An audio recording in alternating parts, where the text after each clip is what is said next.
Hello friends, let's enjoy study with Pawan चंद्रमा का स्वागत है। आज मैं लेकर आया हूँ क्लास 11 का पॉलिटिकल साइंस का पार्ट 1 बुक का चैप्टर नंबर 6 न्यायपालिका। इससे पहले वाले वीडियो में मैं क्लास 11 का ही चैप्टर नंबर 1 से लेकर 5 तक वीडियो करवा चुका हूँ। उसका लिंक मैं अपने डिस्क्रिप्शन बॉक्स में डाल दूंगा, आप वहाँ जाकर देख सकते हैं।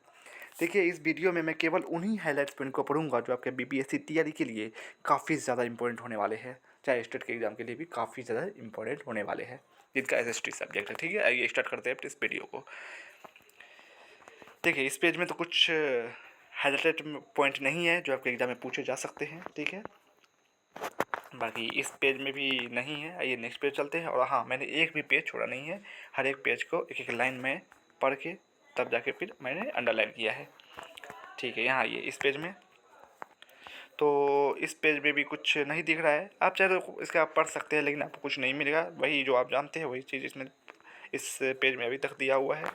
ठीक है, इस पेज में भी हाँ, यहाँ देखिए मिल रहा है। 1973 में क्या हुआ था कि 3 वरिष्ठ न्यायाधीशों को छोड़कर न्यायमूर्ति एन रे को भारत का मुख्य न्यायाधीश नियुक्त किया गया था। फिर 1975 में न्यायमूर्ति एच आर खन्ना को पीछे छोड़ते हुए न्यायमूर्ति एम एच बेग की नियुक्ति की गई थी। तो क्या हुआ था कि 1973 से पहले जो वरिष्ठ न्यायाधीश थे ना, उसी को मुख्य न्यायाधीश नियुक्त किया जाता था। लेकिन 1973 में क्या हुआ था कि गवर्नमेंट और जो सुप्रीम कोर्ट के जज थे उन दोनों के बीच मतलब थोड़ी अनबन हो गई थी। तो ये जो प्रोसेस था वो रुक सा गया था। यानी 3 वरिष्ठ न्यायाधीशों को छोड़कर उस समय के जो प्रधानमंत्री थी इंदिरा गांधी ने क्या किया, 3 वरिष्ठ न्यायाधीशों को अनदेखा कर दिया और एन रे को भारत का मुख्य न्यायाधीश चीफ जस्टिस ऑफ इंडिया नियुक्त कर दिया। ठीक है, और 1975 में फिर न्यायमूर्ति एच आर खन्ना को वो बनाना था मुख्य न्यायाधीश, लेकिन उसको पीछे छोड़ते हुए न्यायमूर्ति एम एच बेग को नियुक्ति की गई थी। ठीक है, फिर नेक्स्ट पेज पे चलते हैं। यहाँ देखिए, सर्वोच्च न्यायालय और उच्च न्यायालय के अन्य न्यायाधीशों की नियुक्ति राष्ट्रपति भारत के मुख्य न्यायाधीश की सलाह से करता है। तो यहाँ क्वेश्चन बन रहा है, फिर क्वेश्चन बन सकता है ना कि सर्वोच्च न्यायालय के जो मुख्य न्यायाधीश है उसे कौन चुनता है, या फिर उच्च न्यायालय के न्यायाधीशों को कौन चुनता है। तो सर्वोच्च न्यायालय और उच्च न्यायालयों के अन्य न्यायाधीशों की नियुक्ति जो है वो राष्ट्रपति भारत के मुख्य न्यायाधीश की सलाह से करता है। ठीक है, और सर्वोच्च न्यायालय के मुख्य न्यायाधीश की नियुक्ति जो है वो राष्ट्रपति करता है। 1982 से 1998 के बीच यह विषय बार बार सर्वोच्च न्यायालय के सामने आया था। शुरू में न्यायालय का विचार था कि मुख्य न्यायाधीश की भूमिका पूरी तरह से सलाहकार की है। ठीक है, लेकिन बाद में न्यायालय ने माना कि मुख्य न्यायाधीश की सलाह राष्ट्रपति को जरूर माननी चाहिए। मुख्य न्यायाधीश की सलाह जो राष्ट्रपति जरूर माननी चाहिए। आखिरकार सर्वोच्च न्यायालय ने एक नई व्यवस्था की। इसके अनुसार सर्वोच्च न्यायालय का मुख्य न्यायाधीश अन्य 4 वरिष्ठ न्यायाधीशों की सलाह से कुछ नाम प्रस्तावित करेगा। ठीक है, मुख्य न्यायाधीश जो है अन्य 4 वरिष्ठ न्यायाधीशों की सलाह से कुछ नाम प्रस्तावित करेगा और इसी में से राष्ट्रपति नियुक्तियां करेगा। इस प्रकार सर्वोच्च न्यायालय ने नियुक्तियों की सिफारिशों के संबंध में सामूहिकता का सिद्धांत स्थापित कर दिया। ठीक है, फिर नेक्स्ट है ये, न्यायाधीश के विरुद्ध आरोपों पर संसद के एक विशेष बहुमत की स्वीकृति जरूरी होती है। न्यायाधीशों के विरुद्ध आरोप, अगर न्यायाधीश के किसी भी न्यायाधीश के विरुद्ध आरोप लगा रहे हैं तो उस पर संसद की एक विशेष बहुमत की स्वीकृति होनी बहुत जरूरी होती है। ठीक है, विशेष बहुमत होनी चाहिए। यानी सदन के किसी भी सदन, लोकसभा चाहे राज्यसभा, की कुल सीटों का 50% वोट होना चाहिए और जिस दिन वोटिंग हो रहा हो उस दिन जो है उपस्थित तथा मत देने वाले सदस्यों के 2/3 बहुमत से सपोर्ट मिलना चाहिए कि हाँ, उस न्यायाधीश के विरुद्ध हम मुकदमा करना चाहते हैं या फिर कोई इल्ज़ाम लग रहा है। तो अब तक संसद के पास जो है अब तक संसद के पास किसी भी न्यायाधीश को हटाने का केवल एक ही प्रस्ताव विचार के लिए आया है। ठीक है, अब तक संसद के पास जो है किसी एक ही न्यायाधीश के विरुद्ध जो है आया था कि हाँ, उस न्यायाधीश को उसके पद से हटाया जाए। एक मुकदमा आया था, वो कौन सा मुकदमा ये देखते हैं, यहाँ देखते हैं। 1991 में क्या हुआ था कि पहली बार संसद के 108 सदस्यों ने, पहली बार, अभी तक एक ही बार हुआ है जो जिससे संसद ने किसी एक न्यायाधीश को उसके पद से हटाया हो। तो 1991 में पहली बार संसद के 108 सदस्यों ने सर्वोच्च न्यायालय के एक न्यायाधीश को हटाने के प्रस्ताव पर हस्ताक्षर किए थे। न्यायमूर्ति वी रामास्वामी पर आरोप था कि पंजाब और हरियाणा उच्च न्यायालय के मुख्य न्यायाधीश के रूप में उन्होंने जो है वित्तीय अनियमितता की है, कुछ पैसा घपला उपला किया है। संसद ने उन्हें हटाने की प्रक्रिया शुरू की। इसके एक वर्ष बाद यानी 1992 में सर्वोच्च न्यायालय के न्यायाधीशों की एक उच्च स्तरीय जांच समिति बनाई गई ने न्यायमूर्ति वी रामास्वामी को पंजाब और हरियाणा उच्च न्यायालय के मुख्य न्यायाधीश रहते सार्वजनिक धन की निजी उद्देश्यों के लिए इस्तेमाल करने और संवैधानिक नियमों की धज्जियां उड़ाने के कारण नैतिक पतन तथा पद का जानबूझकर गंभीर दुरुपयोग करने का दोषी पाया। ठीक है, तो वो जांच आयोग जो था वो पाया, दोषी पाया उसको कि हाँ सार्वजनिक धन का ये पूरा निजी उद्देश्यों के लिए मतलब यूज किया है, सार्वजनिक मतलब सरकारी धन का, और संवैधानिक नियम का धज्जी उड़ाया है, तो ये सबका दोषी पाया उसको। ठीक है, पाया गया, तो पाया गया मतलब उसको पद से फिर हटा दिया गया होगा। ठीक है, फिर आइए नेक्स्ट पेज पे चलते हैं। आइए इस पेज पे भारतीय संविधान एकीकृत न्यायिक व्यवस्था की स्थापना करता है। एकीकृत न्यायिक व्यवस्था की स्थापना करता है। एकीकृत न्यायिक व्यवस्था यानी सर्वोच्च न्यायालय के नीचे ही सब जितने भी न्यायालय है वो है, इसीलिए बोला एकीकृत न्यायालय की व्यवस्था करता है भारत। भारत के सर्वोच्च न्यायालय का क्षेत्राधिकार ये देख सकते हैं मौलिक है। मौलिक अधिकार से मतलब कुछ कोई हमें मौलिक अधिकार छीन रहा है कोई हमसे, तो हम डायरेक्ट सर्वोच्च न्यायालय में जा सकते हैं, फिर अपील कर सकते हैं दीवानी फौजदारी तथा संवैधानिक मामलों में भी। तो ये जो है भारत के सर्वोच्च न्यायालय का क्षेत्राधिकार बताया गया है। सलाहकारी है, मतलब सलाहकार राष्ट्रीय सलाहकार भी देता है, सलाह भी देता है, रीट जारी कर सकता है वो। ठीक है, जैसे प्रत्यक्षीकरण, परमादेश, निषेध आदेश, उत्प्रेषण, लेख तथा अधिकार परीक्षा जारी करने का अधिकार, ये सबको ठीक है सर्वोच्च न्यायालय को। फिर ये नेक्स्ट पेज पे चलते हैं। देखिए इस पेज में तो यहाँ नीचे है जी, कोई भी व्यक्ति उच्च न्यायालय के निर्णय के विरुद्ध सर्वोच्च न्यायालय में अपील कर सकता है, लेकिन उच्च न्यायालय को यह प्रमाण पत्र देना पड़ता है कि यह मुकदमा सर्वोच्च न्यायालय में अपील करने लायक है कि नहीं है। ठीक है, उसको पहले जिस हाई कोर्ट में मतलब डिसीजन से वो सेटिस्फाई अगर नहीं है तो उस हाई कोर्ट से उसको जो है ठीक है उसको प्रमाण पत्र लेना होता है कि ठीक है हम ये मुकदमा को हम सुप्रीम कोर्ट में ले जा सकते हैं। उस हाई कोर्ट को पहले देना होता है कि हाँ ये मतलब मुकदमा को आप सुप्रीम कोर्ट में ले जा सकते हैं, तभी जाके वो प्रमाण पत्र लेने के बाद ही उस मुकदमा पर की सुनवाई जो है सुप्रीम कोर्ट में होती है। ठीक है, अर्थात तो इसमें संविधान का या कानून की व्याख्या करने जैसा कोई गंभीर मामला उलझा हुआ है। फिर नेक्स्ट आइए आर्टिकल 137। देखिए टियर 1 में क्वेश्चन इसे पूछा हुआ है, 9th में 2 में भी पूछा हुआ है इससे क्वेश्चन कि आर्टिकल 131 में क्या है। तो उच्चतम न्यायालय को अपने द्वारा सुझाए गए निर्णय या दिए गए आदेश का पुनरावलोकन करने का अधिकार सीधे सर्वोच्च न्यायालय क्या कर सकती है, किसी भी कोई कानून बना है तो उसका पुनरावलोकन कर सकती है, दोबारा जांच पड़ताल कर सकती है उस कानून का प्रस्ताव का। ठीक है, जैसे 44 बोलता है कि भारत के राज क्षेत्र के सभी सिविल और न्यायिक प्राधिकरण उच्चतम न्यायालय की सहायता से ही कार्य करेंगे। जितना भी सिविल और न्यायिक प्राधिकरण है वो उच्चतम न्यायालय की सहायता में ही कार्य करेंगे। ठीक है, फिर नेक्स्ट पेज पे चलते हैं। आइए इस पेज पर हाँ, तो न्यायिक सक्रियता अथवा जनहित याचिका, न्यायिक सक्रियता को ही हम जनहित याचिका बोलते हैं। भारत में न्यायिक सक्रियता का मुख्य साधन जनहित याचिका या सामाजिक व्यवहार याचिका रही है। भारत में न्यायिक सक्रियता का मुख्य साधन जो है जनहित याचिका या सामाजिक व्यवहार याचिका यानी सोशल एक्शन लिटिगेशन रही है। 1979 में इस अवधारणा में बदलाव आया। 1979 में इस बदलाव की शुरुआत करते हुए न्यायालय ने एक ऐसे मुकदमे की सुनवाई करने का निर्णय लिया जिसे पीड़ित लोगों ने नहीं बल्कि उनकी ओर से दूसरों ने दाखिल किया था। 1979 से पहले क्या था कि जो आदमी पीड़ित है किसी प्रॉब्लम से वही मतलब अपील कर सकता न्यायालय में, लेकिन 1979 से क्या हुआ कि सपोज कोई आदमी पीड़ित है तो उसके बदले में आप भी क्या कर सकते हैं, अपील कर सकते हैं कि हाँ उसके साथ कुछ दुर्व्यवहार हो रहा है, उस तरह का मतलब नियम बना दिया गया।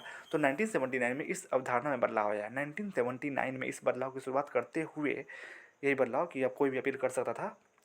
न्यायालय ने एक ऐसे मुकदमे की सुनवाई करने का निर्णय लिया जिसे पीड़ित लोगों ने नहीं बल्कि उसकी ओर से दूसरे ने दाखिल किया था। चूँकि इस मामले में जनहित से संबंधित एक मुद्दे पर विचार हो रहा था, अतः इसे और ऐसे ही अनेक मुकदमे को जनहित याचिकाओं का नाम दिया गया।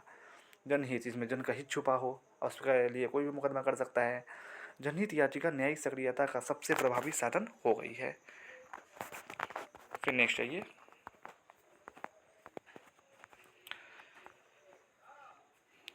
पहली जनहित याचिका जानते हैं, यह पहली जनहित याचिका के रूप में प्रसिद्ध हुई है। इस मुकदमे को हुसैनरा खातून बनाम बिहार सरकार के नाम से जाना जाता है।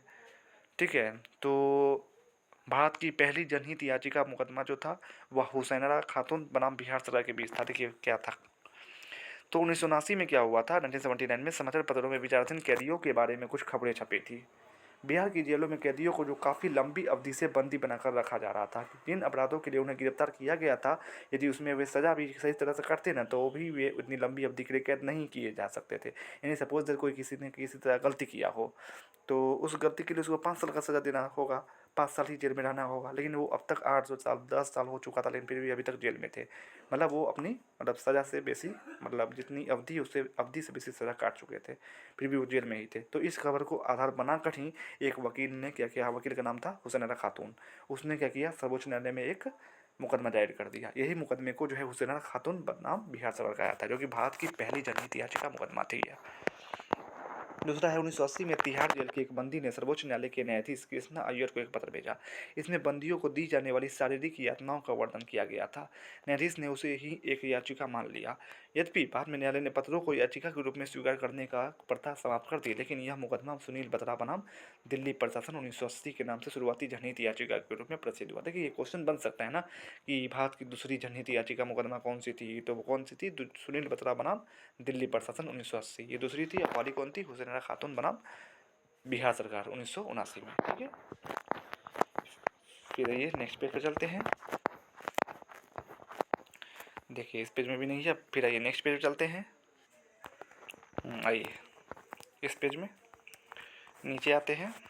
आइए, यह अनेक रीट जैसे बंदी प्रति मतलब सर्वोच्च न्यायालय या उच्च न्यायालय दोनों मतलब बंदी प्रत्यक्षीकरण प्रमादेश आदि जारी करके मौलिक अधिकारों को फिर से स्थापित कर सकता है, अकॉर्डिंग टू द आर्टिकल 32। यानी सर्वोच्च न्यायालय, उच्च न्यायालय को भी ऐसी ही रीट जारी करने की शक्ति है, अकॉर्डिंग टू द आर्टिकल 226। यानी 226 का आर्टिकल उच्च न्यायालय द्वारा रीट जारी किया जाता है, और 32 में जो है सर्वोच्च न्यायालय द्वारा जो है रीट जारी कर सकता है, वो है ये आर्टिकल। आप लोग को याद रखना है, क्योंकि ये एनसीईआरटी का बुक है। एनसीईआरटी में जो है अब वो आपके बीपीएससी तैयारी में सिलेबस ही क्या है, एनसीईआरटी, तो क्वेश्चन बन सकता है यहाँ से। सर्वोच्च न्यायालय किसी भी कानून को गैर संवैधानिक घोषित कर उसे लागू होने से रोक सकता है, अकॉर्डिंग टू आर्टिकल 13। सर्वोच्च न्यायालय क्या कर सकता है, किसी भी कानून को गैर संवैधानिक घोषित करके उसे लागू होने से रोक सकता है, भले संसद से पारित कर दिया गया हो, लेकिन सर्वोच्च न्यायालय ने मना कर दिया तो फिर वो जो मतलब कानून है वो पारित नहीं होगा। ये अधिकार आर्टिकल 13 में सर्वोच्च न्यायालय को दिया गया है। तो आर्टिकल 13 क्या करता है, सर्वोच्च न्यायालय को यह अधिकार है कि किसी भी कानून को वह असंवैधानिक घोषित कर सकता है। ठीक है, फिर आइए नीचे इधर। सर्वोच्च न्यायालय न्यायिक पुनरावलोकन की शक्ति के द्वारा ऐसे किसी भी कानून का परीक्षण कर सकता है जो मौलिक अधिकारों का उल्लंघन करता हो या संविधान में शक्ति विभाजन योजना से प्रतिकूल हो।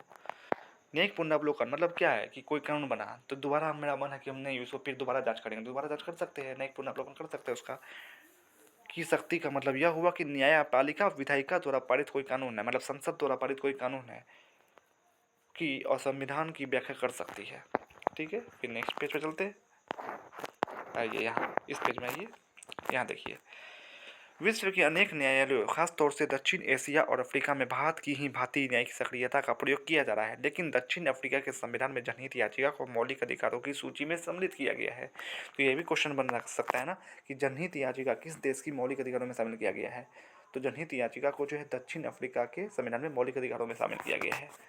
ठीक है, ये आप लोगों को याद रखिएगा। जो विषय पहले न्यायिक पुनरावलोकन के दायरे में नहीं थे उन्हें भी अब इस दायरे में ले लिया गया है। जैसे राष्ट्रपति और राज्यपाल की शक्तियां जो है वो पहले न्यायिक पुनरावलोकन के दायरे में नहीं थी, लेकिन अब इसको भी डाल दिया गया है, राष्ट्रपति और राज्यपाल की शक्तियों को, कि क्या उन्हें शक्ति देनी चाहिए, क्या शक्ति नहीं दी जानी चाहिए। इस मामले में भी है सर्वोच्च न्यायालय न्यायिक पुनरावलोकन का कर सकता है। ठीक है, फिर आइए नेक्स्ट पेज पे चलते हैं। आइए फिर यहाँ देखिए, 1967 से 1973 के बीच यह विवाद काफ़ी गहरा गया। भूमि सुधार कानूनों के अतिरिक्त निवारक नजरबंदी कानून, नौकरियों में आरक्षण संबंधी कानून, सार्वजनिक उद्देश्य के लिए निजी संपत्ति के अधिग्रहण संबंधी नियम और अधिगृहित निजी संपत्ति के मुआवजे संबंधी कानून आदि कुछ ऐसे उदाहरण हैं जिन पर न्यायिक और न्यायपालिका के बीच काफ़ी ज़्यादा विवाद हुए, क्योंकि सर्वोच्च न्यायालय कुछ और बोल रही थी और सरकार कुछ और बोल रही थी। 1973 में सर्वोच्च न्यायालय ने एक निर्णय दिया जो संसद और न्यायपालिका के संबंधों में नियमन में बहुत ही महत्वपूर्ण हो गया। यह केशवानंद भारती मुकदमे के रूप में प्रसिद्ध है। इस मुकदमे में न्यायालय ने निर्णय दिया कि संविधान का एक मूल ढांचा है और संसद सहित कोई भी उस मूल ढांचे से छेड़छाड़ नहीं कर सकता। ठीक है, तो केशवानंद भारती बनाम भारत सरकार जो केशवानंद भारती मुकदमे के रूप में प्रसिद्ध है। ठीक है, केशवानंद भारती बनाम भारत सरकार मुकदमा बोला जाता है, 1973 में आया था, जिसमें यह निर्णय लिया गया कि संविधान का एक अपना मूल ढांचा है, ठीक है, यानी फंडामेंटल स्ट्रक्चर है, और उस स्ट्रक्चर के साथ छेड़छाड़ सरकार नहीं कर सकती है। फिर संपत्ति के अधिकार को मौलिक अधिकारों की सूची से 1979 में हटा दिया गया। अच्छा हाँ, आप लोग ये कमेंट में ज़रूर बताना कि वो कौन सा संवैधानिक संशोधन था जिसके तहत संपत्ति के अधिकार को जो है मौलिक अधिकारों की सूची से हटा दिया गया है। आप लोग कमेंट्स बॉक्स में ज़रूर बताना, ठीक। फिर आइए नेक्स्ट पेज पे चलते हैं। देखिए अब निष्कर्ष है, चैप्टर यहाँ आपका ख़त्म होता है। निष्कर्ष में भी कुछ इंपॉर्टेंट पॉइंट्स नहीं है, ठीक है। फिर नेक्स्ट पेज पर है, देखिए यहाँ अभ्यास के प्रश्न है, ठीक है, और इसमें भी कुछ इंपॉर्टेंट पॉइंट्स नहीं है। तो वीडियो कैसा लगा कमेंट्स में ज़रूर बताइएगा, और अच्छा लगा तो प्लीज़ प्लीज़ प्लीज़ मेरे चैनल को सब्सक्राइब करें, शेयर करें, लाइक एंड कमेंट्स जरूर करें। बाकी मैं क्लास 9 का और 10 का SCRT बोर्ड यानी बिहार बोर्ड का और NCERT बोर्ड का भी जो है हिस्ट्री और सिविक्स का जो है प्लेलिस्ट बनाकर मैं अपने channel let's enjoy study with Pawan पर डाल चुका हूँ, आप वहाँ जाकर देख सकते हैं। बाकी आप क्लास 12th के पोइट्री के लिए भी वीडियो बनाऊंगा, उसके लिए प्लीज़ मेरे चैनल को सब्सक्राइब कर ले। Thanks for watching and subscribe for more please.